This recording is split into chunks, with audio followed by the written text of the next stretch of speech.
waktu kita sekarang saatnya masuk ke pembahasan soal. Oke, sebuah baterai ampere meter dan 4 buah resistor. Ya, ada 4. Serta saklar dihubungkan sebagaimana pada gambar di atas.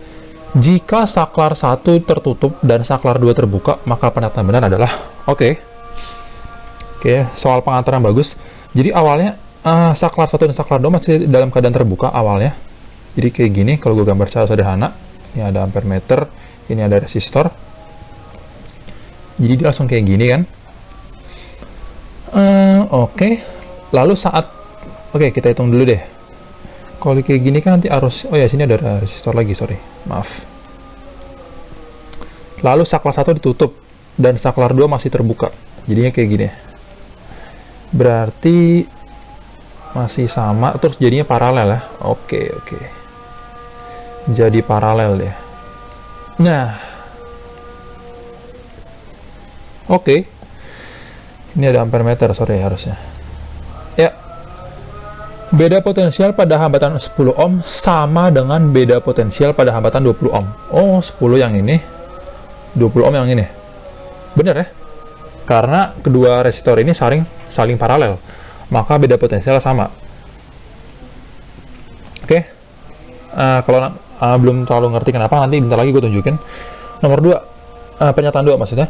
Arus yang melalui hambatan 10 ohm 2 kali arus yang melalui hambatan 20 ohm. Oke. Sebelum lo ngitung secara benar-benar, gue pingin ngasih lo intuisi dulu dalam mengerjakan soal-soal kayak gini. Jadi, kalau di logikain kayak gini nih, boy. Misalkan ada 2 buah jalan nih. Ya, misalkan lo pingin ke rumah teman lo nih, tapi ada 2 buah jalan.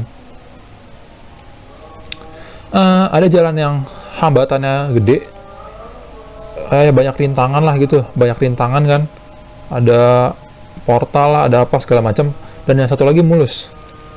Kan kemungkinan besar lu bakal ngelewatin jalan yang lebih mudah kan ya, yang hambatannya lebih kecil kan. Nah, ini juga sama kayak gini.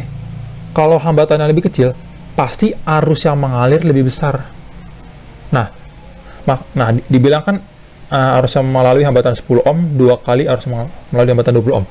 Karena 10 ohm itu adalah setengah kali dari 20 ohm, maka arus yang melalui 10 ohm itu 2 kalinya gitu. Oke, bayang. Jadi misalkan gini, ada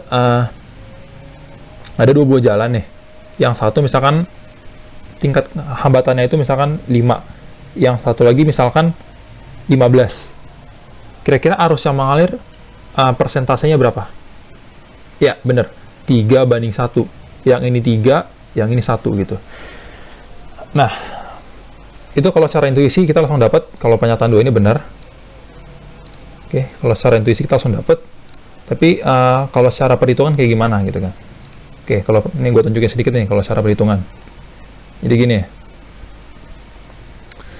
Oke, kan ini adalah kita fokus di 2 ini dulu. Paralel ya. Kalau paralel itu kan apanya sih yang sama?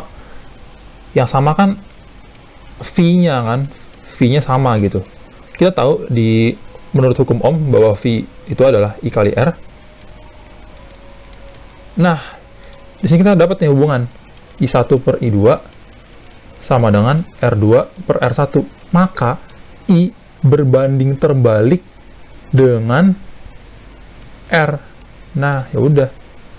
Berarti kalau dari sini kita dapetin ya I1 per I2 sama dengan, misalkan I1 ini yang 10 ohm, ini yang 20 ohm. Berarti sama dengan 20 per 10 sama dengan 2:1. Terbukti ya? Oke. Yang ketiga, arus terbesar adalah arus yang melalui hambatan 30 ohm. Oke, ini pasti bener, boy. Kenapa? Gini, kayak misalkan nggak usah jauh-jauh deh, misalkan ada sungai terbagi jadi 2 nih. Ada sungai terbagi menjadi 2 kan, yang satu ke sana, yang 10 ke arah 10 ohm, yang satu lagi ke arah 20 ohm. Kan pasti arus yang di sini itu kan merupakan penjumlahan dari arus di sini dan arus di sini kan. Maka secara intuisi arus yang di sini itu pasti lebih besar. Arus yang melewati 30 ohm ini pasti lebih besar. Dan ini benar. Kalau mau secara matematis, ya ini sebenarnya basically hukum Kirchhoff sih sebenarnya. Dari kita tinjau junction yang ini, ya kan? Tuh, hukum Kirchhoff sebenarnya. Ini I1, ini I2, ini 3. Maka I1 sama dengan I2 tambah I3. Karena I1, I2, dan I3 adalah bilangan positif, maka pasti I1 lebih besar. Oke, jadi pernyataan 3 benar. Oke, pernyataan 4. Beda potensial pada hambatan 40 ohm 4 kali beda potensial pada hambatan 10 ohm. Salah ya. Kenapa? Ya jelas-jelas ini aja nggak dicolokin, boy. Mana ada arus listrik yang melewati situ. Maka pernyataan 4 salah karena saklar 2 masih dalam keadaan terbuka. Jadi jawabannya yang A. Oke, sebelum pergi gue mau nunjukin dulu demonstrasinya atau animasinya. Oke, di sini konfigurasinya gue bikin sama. Ini 10 ohm, ini 20 ohm, dan ini 30. Ini ya 40 ohm. Dan di sini ada yang 30 ohm ya. Gue salah. Berarti sini gue hapus dulu. Tinggal gue pasang. Nah, oke. Ini 30 ohm. Oke. Lihatin ya. Pada keadaan mula-mula kan kayak gini. Lalu saat saklar 1 gue tutup, cetak. Aduh, nih baterai kekecilan nih. Gedein dikit, boy. Lihatin nih. Arusnya ini bakal kebagi jadi 2 nih. Lihatin nih. Di sini lebih cepat nih, kan lebih cepat kan. Jelas-jelas di sini itu penjumlahan dari sini dan di sini. Maka tadi pernyataan yang nomor 3 terbukti ya. Dan lihat nih, di nomor 1 ke 10 ohm, di sini 20 ohm. Dari animasi kita sebenarnya kelihatan. Di sini kan lebih cepat mengalirnya, boy. Di sini dia relatif lebih lambat. Nih, kalau kurang kelihatan nih, lihatin deh. Gue demonstrasiin. Semakin gue gedein hambatannya, atau semakin gue kecilin hambatannya, maka dia mengalir lebih cepat di sini gitu. Jadi ingat hukum Ohm, I berbanding terbalik dengan R. Jadi tadi terbukti dan ternyata benar ya. Dan pernyataan 4 salah karena dia nggak dicolokin, jadi nggak ada potensialnya gitu. Nih kalau mau ngebuktiin, ya basically 0, soalnya nggak dicolokin. Oke. Jadi sekian pembahasan dari saya, semoga bermanfaat. Jika ada yang kurang jelas silahkan ditanyakan di kolom komentar. Sampai jumpa di video selanjutnya.